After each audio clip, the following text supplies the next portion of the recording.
Hello, I'm back again with another book review video for you this time, which is mainly going to be about this one from Margaret Atwood, one of my favourite female writers, well, favourite writers really. Yeah, love her, but I'll go on to that in a minute. Just briefly going to mention there was another book that I sort of read in conjunction with this one as well. As you might have known from the last video, I've been reading one fiction and one non-fiction, although this was the last fiction that I had for now, so I'm back to reading one again.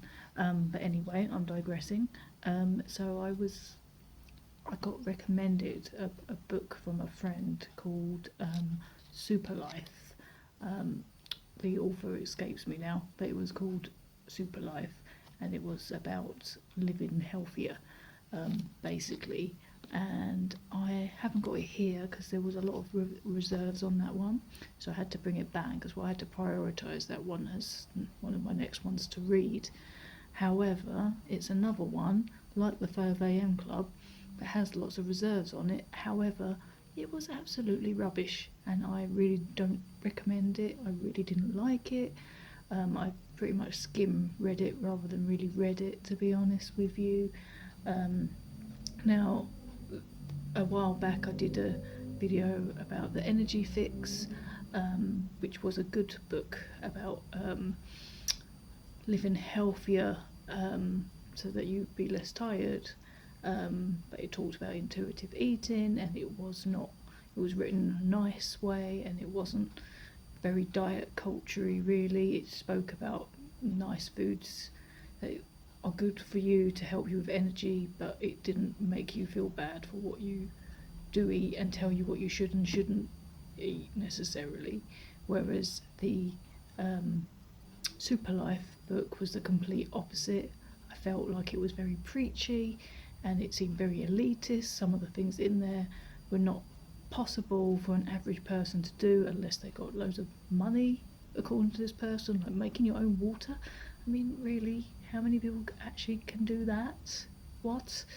And yeah, it was full of like, oh, you need to chuck this food away and you need to eat this instead.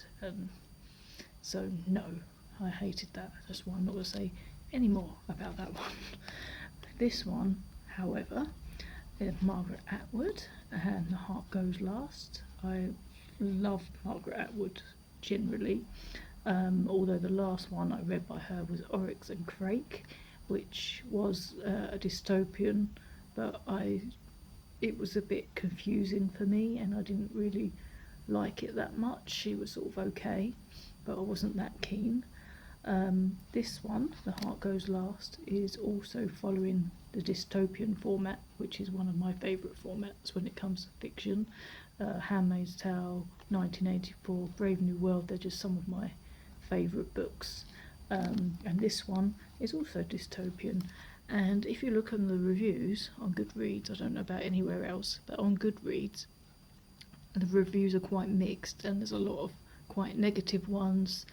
And there's a lot of people that preferred Oryx and Crake, but I didn't like that one. So this one, however, I loved. I could not put this down. This was fantastic.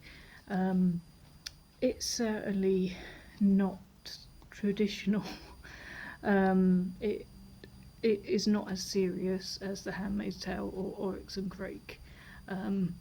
This one, it features sex robots and Elvis impersonators, and it was just mental. But I think that was part of the appeal, that it was just so funny. It was like far-fetched and humorous, as well as being kind of dystopian-y. Yeah, so I really loved this. I found it really addictive to read. Yeah, I liked the story. I think the first part of the book is slightly better before it starts going more crazy on the sex robots and stuff. But yeah, if you like kind of dystopian type situations, then you might well like this one. But if you don't like reading about sex, then I wouldn't recommend it. because there is some graphic talk about sex, and there's some taboo subjects touched on here as well, which are not like totally integral to the story, but are mentioned as background stuff going on to kind of sort of part of this new world that's going on in here.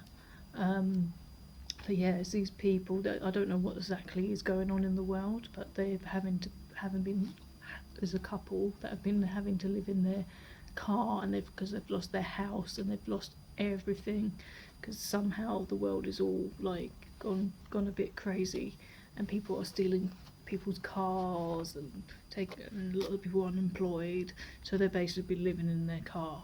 And then one day the wife sees an advert that's advertising this place that sounds really amazing, and they end up going there, and they decide to go for it to get them away from living in the car. And it's a world where they live in a house 1 month, and just have little jobs and things that they do, and then on the opposite month, somebody else goes into the house, and they go into like a prison, and in the prison it's kind of like they're doing their time before they've committed a crime or something like that, or that was my understanding. But of course there's more to it than that, as there always is with Margaret Atwood. But yeah, it's full of crazy things: sex robots, Elvis Presley impersonators, Marilyn Monroe impersonators, lots of sex. It's amusing, I think, and I think it's meant to be kind of satire as well. And I think some of the reviews are probably taking it a bit more seriously than me to take, but I personally loved it. I literally couldn't put it down. I read it in less than a week, I think. Yeah, brilliant. I really love this. This is one of my favourite books that I've read for a while. So that's The Heart Goes Last by Margaret Atwood. So my next one is not a fiction, so back to non-fiction for me. But yeah, so that was this one, which is brilliant and I really love, but maybe not for the faint of heart necessarily, and if you don't like chaotic, crazy things, then maybe not either. But anyway, I will see you next time. Let me know in the comments if you read this and what you thought of it, or what you're reading right now, and I will see you next time.